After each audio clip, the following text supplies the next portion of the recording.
Because they already have the Grok and the Ruby as well. But you know, Varia, and what you were talking about, this is a backline specialist, if you would call it. But hey, you're looking at TNC trying to do it again. Benny Cutie. It didn't work last time though in their current playoff route, but they were still able to make it here, which is a really good sign, meaning that they could run it back, hopefully get a better opportunity. But, and again, another Yuzong from TNC. You're looking at 3 or maybe even 4 heroes from the Phoenix Army that are looking for Demon Kite and Yue constantly. So if you are Master of the Basics, you're gonna have to answer with damage as well. You gotta fight them with everything that they've got. Yeah, and as mentioned, still a very reliable way to look for the backlines. Yeah. Especially paired with the Novaria. Like, that's gonna be huge for them. Constantly being able to reveal the opponents, increasing the hitbox, and maximizing the passive that the Lapu Lapu has.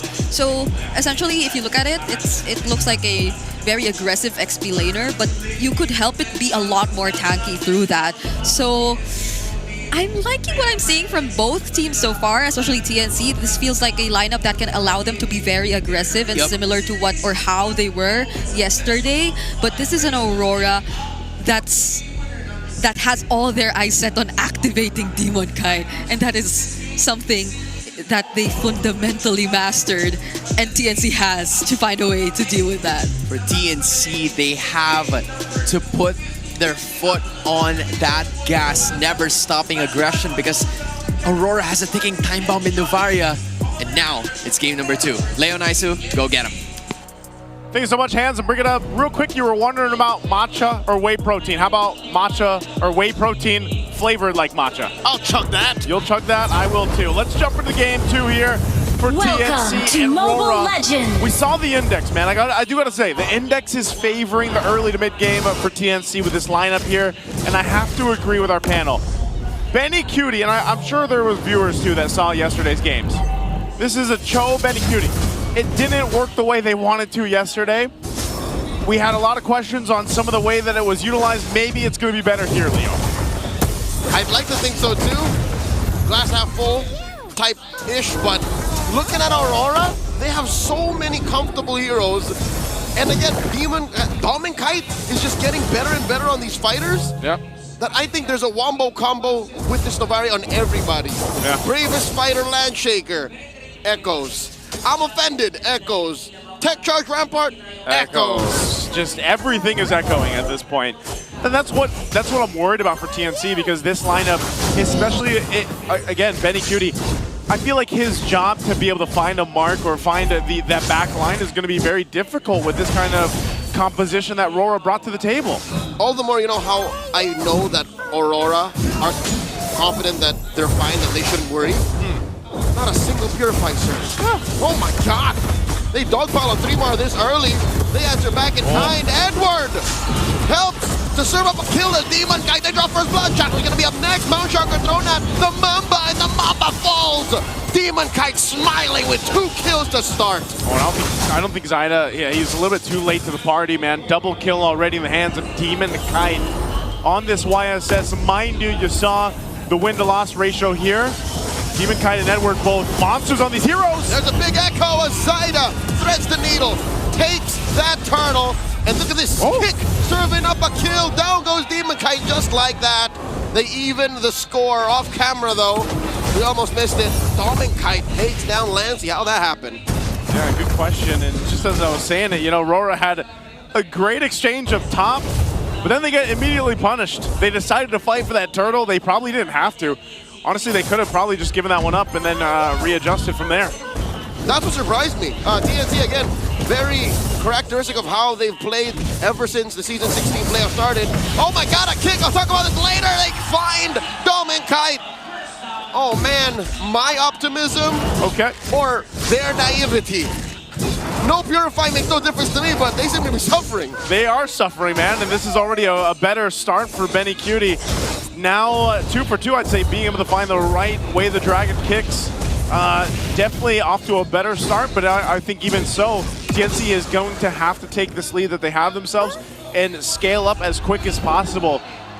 And I'm going to reference the index again. It did lean towards that early to mid game for this lineup, and it's showcasing here already in these early skirmishes, these early fights against AURORA. So if they want to go ahead and find themselves getting to a late game and potentially getting another win under their belt, they're going to have to stop the Phoenix Army. They're going to have to stop TNC from rising here. And that seems to be on the shoulders of Light especially.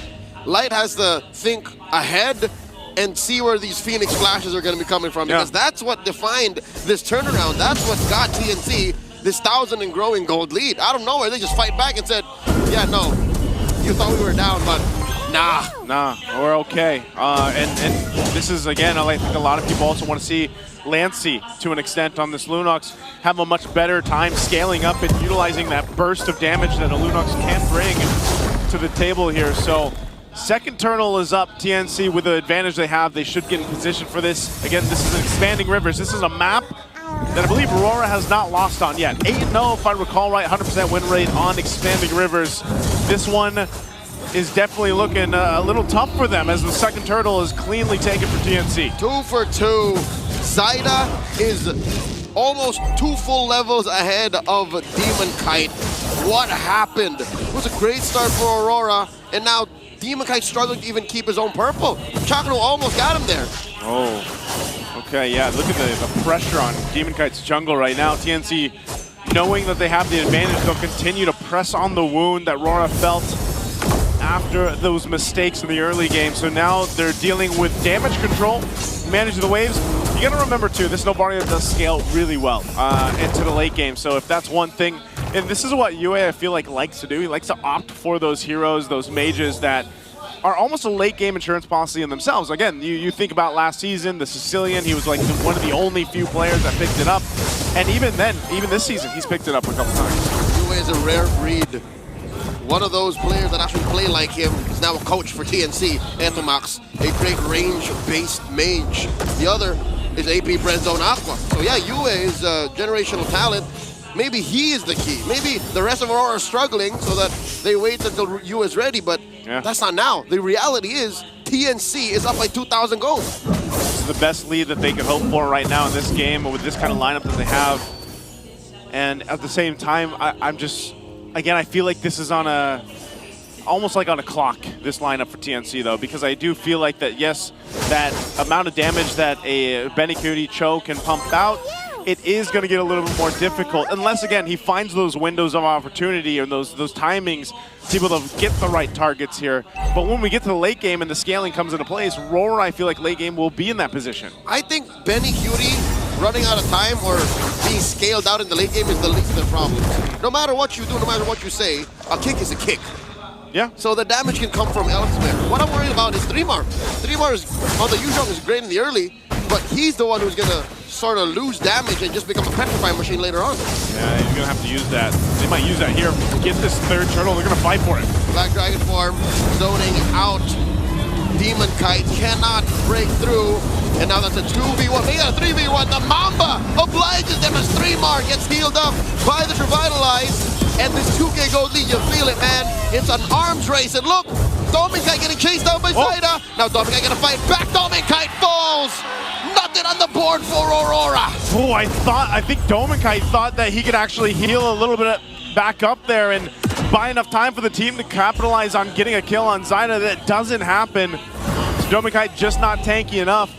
And even so, it's just showing that even down 3,000 gold, they couldn't capitalize on killing 3mar. He was quite low after the Black Dragon form, but still maintained himself in that fight and kept things together for TNC. So now getting that gold lead even further. They've got 3 for 3 for the turtles. They're taking turrets now too. AURORA doesn't have a single turret down.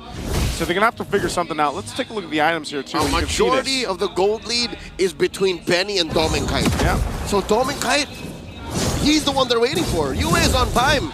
Everyone else is close to, or at least gold-wise. EXP-wise, Demon Kite, Zyda don't even get it started. But Dominkite is so behind. Maybe in the sense that 3mar becomes a petrified machine, one of the jobs for Dominkite is just to be a I'm offended machine, a crowd control source, if you will. Oh! Goodbye. You hear the MPL arena groan as Demon Kite fails to get his own purple. It's not too often you see Demon Kite behind, you know? Like, if you think about all the previous games that Aurora has won, even in the regular season, there wasn't many times where TNC has been playing from behind. He's now, what, 3 levels behind? 3 levels behind Zyda. He's having a little bit of a hard time getting the buffs he needs. That was a retry diff. It was a retry diff, man. I mean, that's what the 3 levels will do for you, too. They lose that turret now on the bottom side. This Lord is up. I'm almost wondering if Aurora actually wants to contest this first Lord. You can already see the positioning here for Zyda. He's ready to start it up. Weirdly enough, this is one of those moments where I'd say, go ahead. I think Aurora have enough utility, and maybe they have enough cojones to try and steal, but again, retry diff, sure, what if you can chain CC? You can isolate Zyda enough. Will there be enough time between that and the retribution difference that he has to stop you? They're going for this dance, and I think TNC have all the incentive to just blitz this. I don't think Aurora can answer back that quickly. Yeah, it looks like they're going to take their time with it, though, too. Benny's still on that bottom side, farming up, doing his thing. Aurora, again, they won't have to commit to this. It's better if they don't. They stall out TNC. Light's whole purpose is just to give the vision, although he takes quite a bit of damage, even though he's supposed to be the tank, you remember, here for Aurora.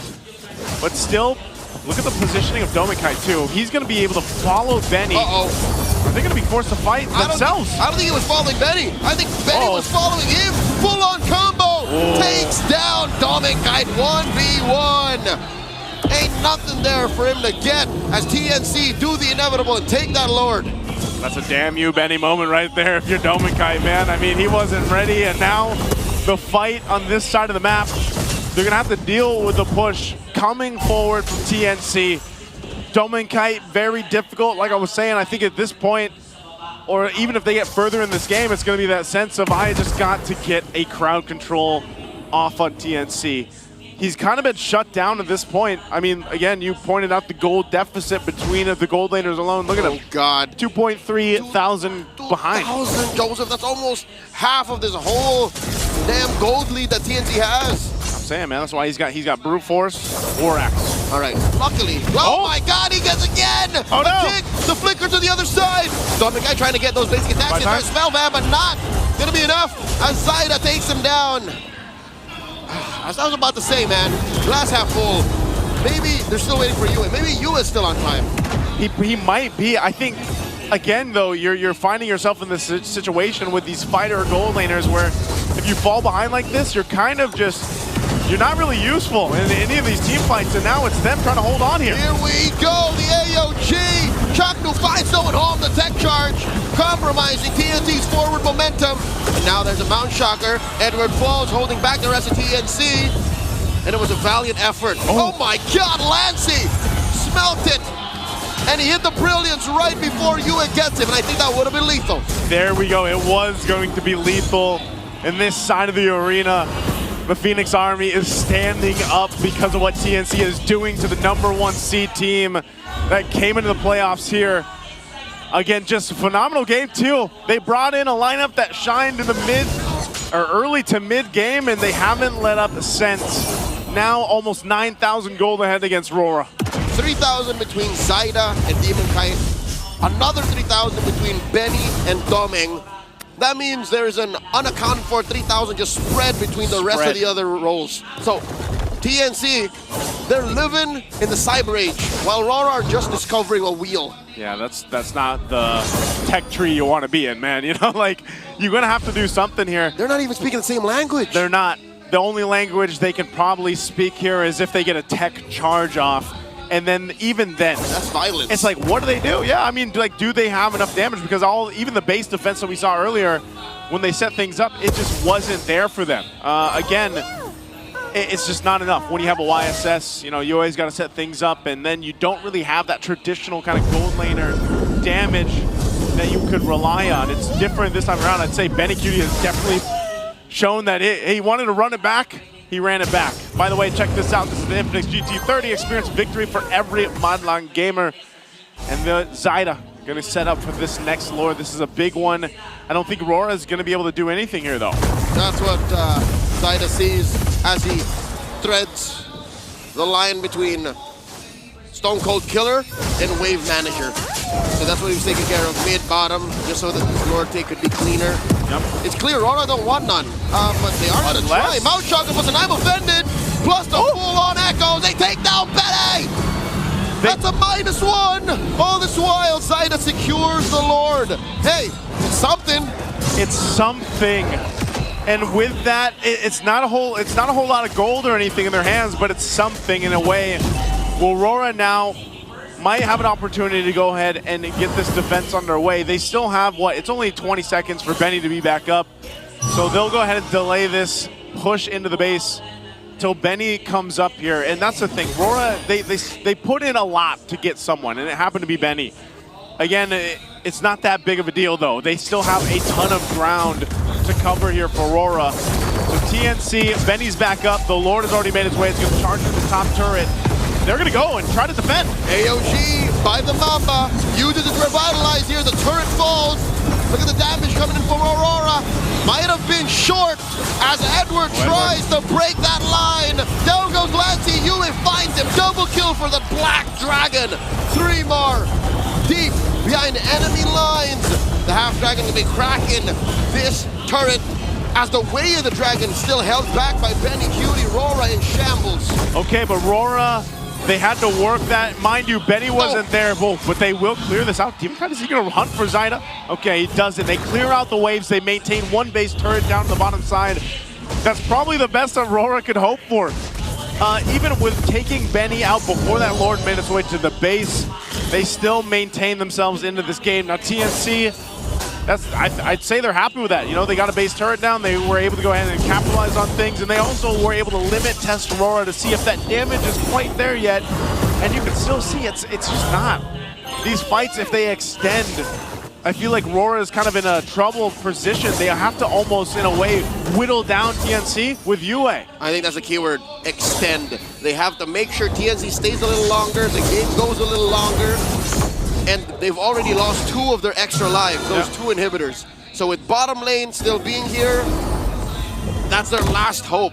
Their one lane that they can kind of sacrifice to try and defend from, defend with, so that maybe they extend to when Demonkite's ready, fully kitted out, when Yue is ready. They're still waiting for 2 items on that Novaria. So in a sense, it's buying another, what, 5 minutes, maybe 6? For Aurora, they definitely need to get past that 20-minute mark. At this point, 9K down. Yeah. I'd say if you survive this next Lord, I don't think they have 5, Joseph. They're gonna have to work for 6. They're gonna make TNC hold them back to 6. So best case scenario, TNC gets his Lord next. It spawns at, what, 17, 15? Yep. And then if Aurora survives that, then maybe we can talk. Yeah, I don't know. I don't know if TNC is going to give Aurora that opportunity to do so. We might even see Benny Cutie just try to go for a kick if he can, but the problem is now too, a couple defensive items picked up here by Aurora. I know Edward, he just got a little more defense in terms of magical defense to deal with Lancey's pressure that he's putting out. Picked up the Aegis. Now over here too, even for Demonkite, they'll get in position, man, but I think this is still risky. They've also got to watch out for where Chaknu goes. Again, he can cut off the exit plan of Aurora if he wants to. He can initiate. There's so many options of TNC is what makes this lineup so strong at this point. Which again makes this Gacha maybe only second to Chaknu's best heroes in Season 16. The only other one being Grok. So this is an even trade. Lord now gonna get secured here by Zaida. Taking their time, making sure that it spawns. Oh, it's gonna be 17:45, so Aurora get an extra 30 seconds. Yeah, they do. They bought themselves a couple minutes. We look at the items to see how this defense is gonna go for them, and Aurora with this kind of lineup, it's not like they have the best clear, man. That's the problem. They're gonna have to kind of throw themselves almost into this fight when that Lord does make its way. Now with TNC 10,000 ahead, massive defense profile too. You can see this too. Twilight Armor now here for 3 more. So his job turning into a petrified machine. Now he's just, hey, look at me. And then focus him down if they can, but then that is all a feint, I feel like, for what TNC really wants to do. They're gonna pop the conceal. Keeping Aurora on their toes here. The Lord's gonna make its way, so they're gonna have to clear this out. Does TNC force a fight here? AOG by Chaknu, the answer, the echoes. Demonkite trying to survive, sustains through that with all his kicks, and look at the base. This is all TNC wants. and the Phoenix Flash happens just like that. We're at even odds, 1-1.